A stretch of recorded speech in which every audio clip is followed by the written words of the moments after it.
Baik, bismillahirrahmanirrahim. Assalamualaikum warahmatullahi wabarakatuh. Perkenalkan, nama saya Rahmat Iqbal, NIM 1814080062. Baik, di kali video ini dengan mata kuliah seminar fisika, kita akan membahas tentang penerapan fisika pada pengecasan baterai handphone dengan memanfaatkan sinar matahari. Baik, langsung saja ke pembahasannya. Nah, di pembahasan berikut ini ada beberapa bagian. Yang pertama itu ada matahari, 2 baterai, 3 baterai lithium atau ion, 4 baterai lithium polimer atau LiPo, dan kelima ada sistem pengisian baterai. Matahari. Matahari adalah suatu bola dari awan gas dengan suhu yang sangat panas. Diameter bola matahari adalah 1,39 dikali 109 km. Sedangkan jauh rata-rata dengan bumi adalah 1,5 dikali 1011 km. Gelombang energi yang memancarkan melalui ruang angkasa memberikan pancaran radiasi dengan panjang gelombang yang berbeda-beda. Radiasi gelombang elektromagnetik dikelompokkan pada panjang gelombang yang memberikan rangsangan energi yang lebih besar, di mana semakin pendek panjang gelombangnya, semakin besar energinya. Matahari memancarkan energi dalam bentuk radiasi elektromagnetik.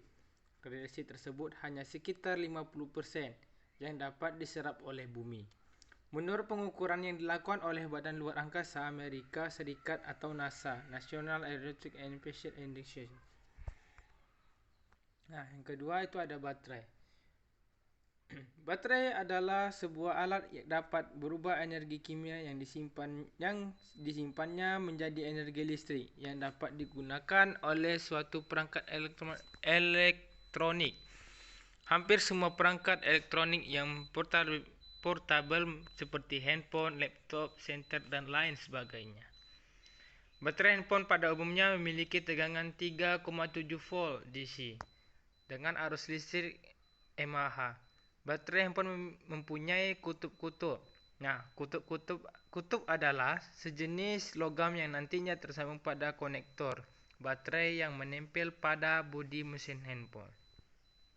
Pada umumnya, sebuah handphone memiliki 3 sampai 4 kutub. Nah, kutub pada baterai handphone itu terdiri dari yang pertama ada ground 2 bit, 4 BSI atau tip, dan keempat ada kutub positif untuk sisi baterai. Yang ketiga ada baterai lithium ion atau Li-ion.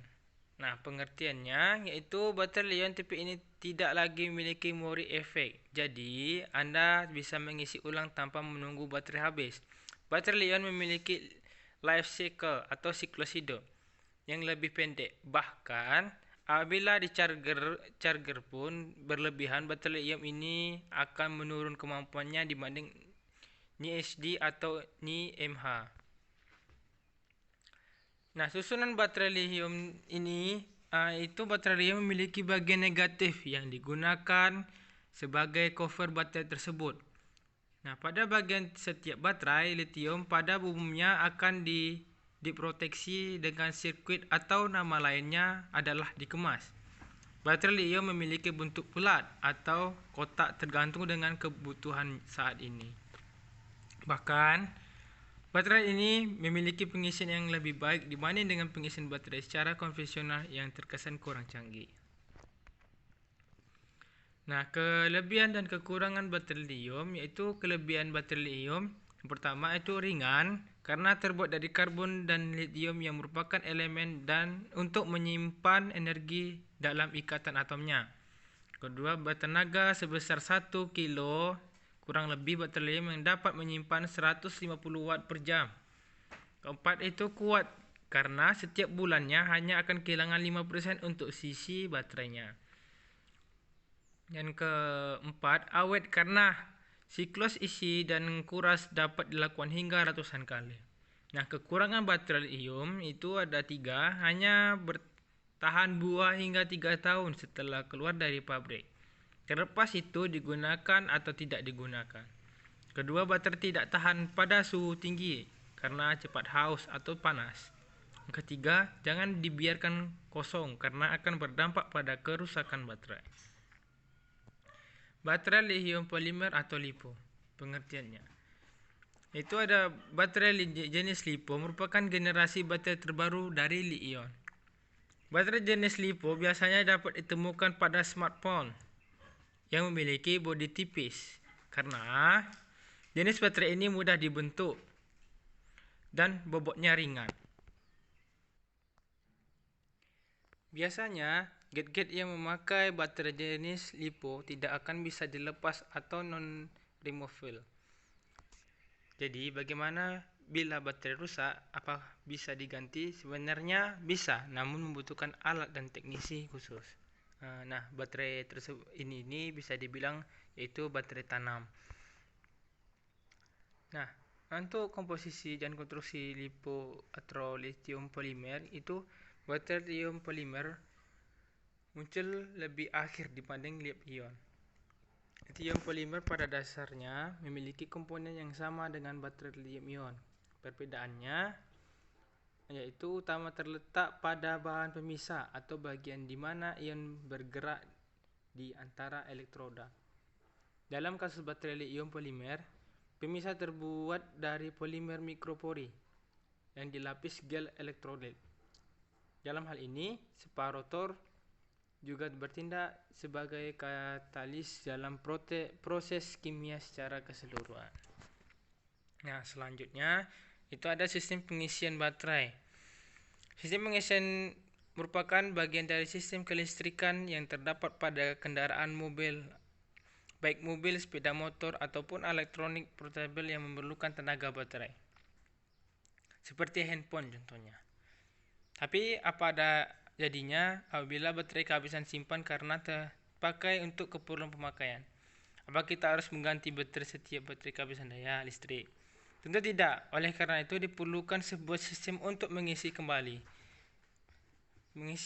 baterai di saat baterai telah lemah atau kosong.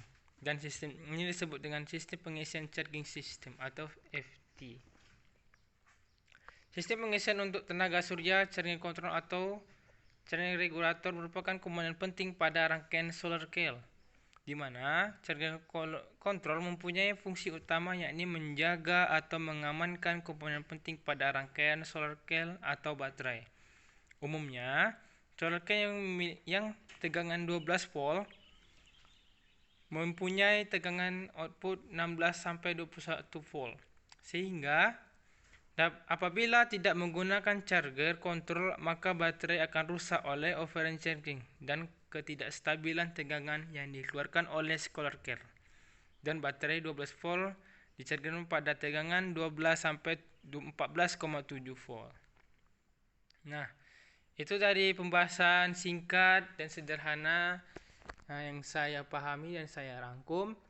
Mungkin apabila ada kekurangan dari pembahasan saya kali ini, saya mohon maaf. Wassalamualaikum warahmatullahi wabarakatuh.